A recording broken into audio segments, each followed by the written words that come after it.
Sa Genesis 7, iniutos ng Diyos kay Noe na pumasok sa arka, kasama ang kanyang pamilya at ang mga hayop, dahil darating na ang malaking baha.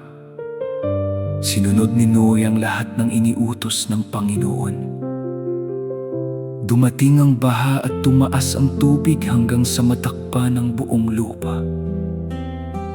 Ngunit habang nasa loob ng arka, si Noe at ang mga kasama niya ay iningatan ng Diyos.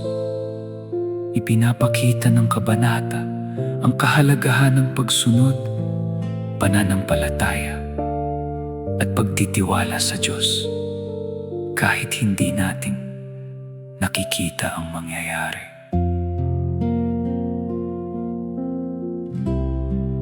Sinabi mo kay Noe, pumasok ka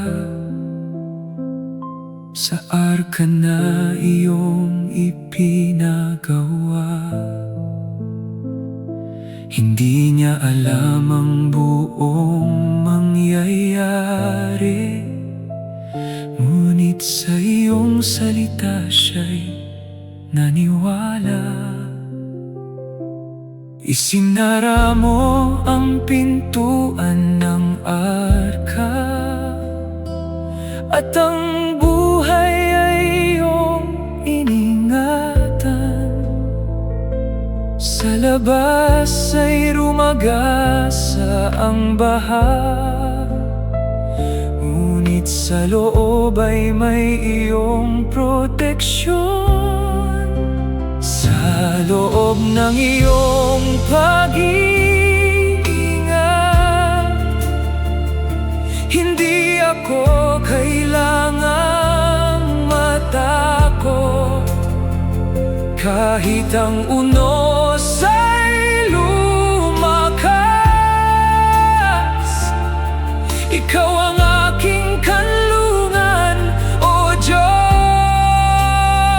Kapag hindi ko makita ang bukas, sa iyong salita ako'y kakapit.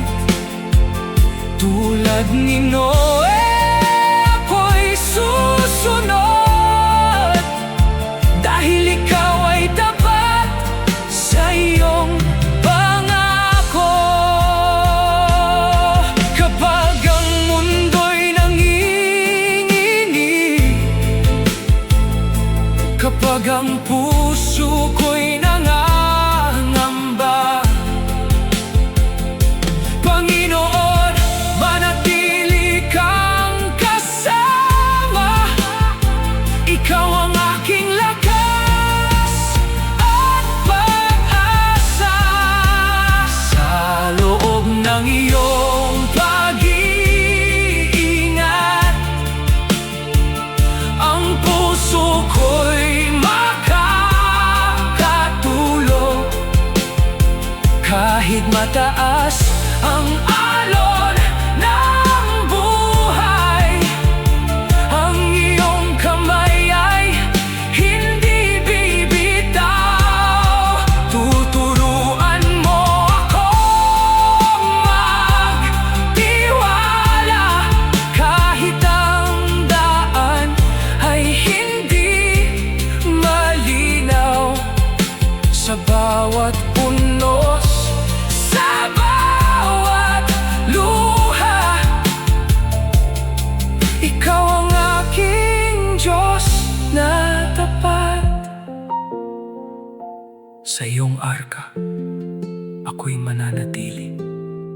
Sa iyong salita ako'y kakapit, hanggang humupa ang bawat unos.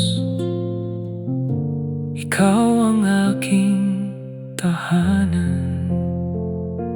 Ang Genesis 7 ay nagtuturo sa atin na ang tunay na pananampalataya ay nakikita sa pagsunod.